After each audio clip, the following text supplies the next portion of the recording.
The stranger village. The sun was blazing as Fareeha's bus came to a halt at a small, dusty stop. As the bus drove off, leaving a cloud of dust behind, she stood alone with a backpack in one hand and a bottle of water in the other. In the distance, she saw a short man approaching, clearly a farmer. "Are you Miss Fareeha?" he asked. "Yes, I am. Did Aunt Zainab send you?" "Yes, I'm Sharifat. Come along, madam. Your aunt is waiting at the haveli." They walked through narrow paths, surrounded by sugarcane fields and hills. The village was named Gumranpur, a quiet, remote place that seemed forgotten by time. Children played near the fields, but stopped abruptly when they saw Fareeha and ran away.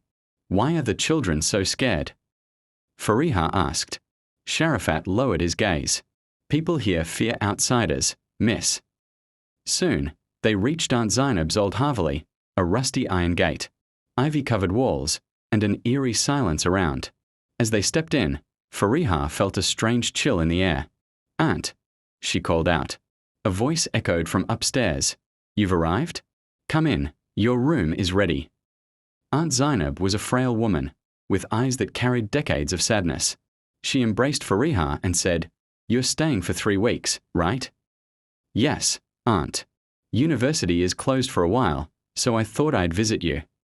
Zainab nodded, but her eyes were distant, as if she was deep in thought. Fareeha could tell that this mansion was not just old. It was hiding something. Part 2. The Silent Room. Fareeha was awakened the next morning by a faint rustling sound.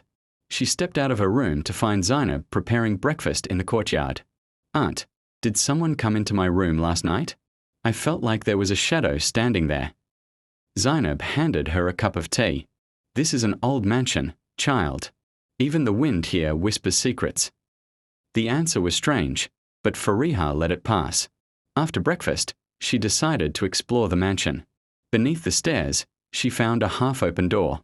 Inside was a dark room filled with dust, old trunks, and a cracked mirror. Curious, she entered. One of the trunks contained tattered clothes, some jewelry, and a leather-bound diary. She opened the first page. "I am Zainab, and I am the last keeper of this mansion's secret." Fareeha's heart skipped a beat. Aunt Zainab. Part 3. The Forgotten Truth. She brought the diary to her room and started reading. Zainab had a sister named Arifa, a beautiful young woman once loved by Fayyoz, the son of the village landlord. But Fayyoz's father rejected the match. Arifa never married. One night, she mysteriously disappeared. Zainab had written, "It was a moonlit night. Arifa wore her white dress. And then, she was gone. Some said she fell into the well. Others said she ran away. But I know the truth, she's still here. Somewhere in this mansion." Fareeha's fingers trembled. Could it be? Did Aunt Zainab still believe her sister never left? Part 4. The Moonlit Room. The third night was a full moon. Fareeha couldn't sleep. In the diary, she had read, "Arifa's room is always locked, but on moonlit nights, I see a strange light coming from inside." Fareeha crept through the halls. At the back of the mansion was a rusted door. Inside, a dim room with broken paintings, a dusty bed, and an old drawer. She opened the drawer and found a letter. "Fayyoz, I cannot forgive you. What you did to me will one day destroy you. I will stay here, even if the world forgets me." Signed, Chandni, Moonlight. Suddenly, she heard a soft whisper, like someone sighing behind her. She turned. No one was there. Part 5. The Final Revelation. The next morning, Fareeha confronted Aunt Zainab. "Did you ever open Arifa's room?" she asked. Zainab shook her head. "No, child. I was too afraid. After that night, I never went near again." Fareeha showed her the diary and letter. Zainab's eyes welled up with tears. "I wrote this a long time ago, but never showed anyone.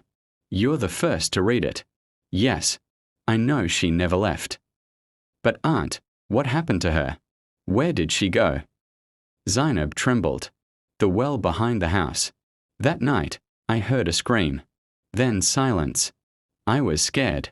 I stayed quiet." Fareeha ran to the old well. There, buried in the soil. She found a bracelet, just like the one Arifa wore in the old photo. The police were called. When the well was dug up, they found skeletal remains and a white dress. History had revealed itself. Epilogue: Moonlight and Peace. Arifa's remains were given a proper burial. For the first time, Zainab breathed freely. Her guilt, buried for decades, was finally lifted. Fareeha returned to the city, but she was no longer the same girl. She had learned something profound. Every shadow tells a story. Every locked room holds a secret. And every secret must one day come to light, if someone is willing to listen. The end.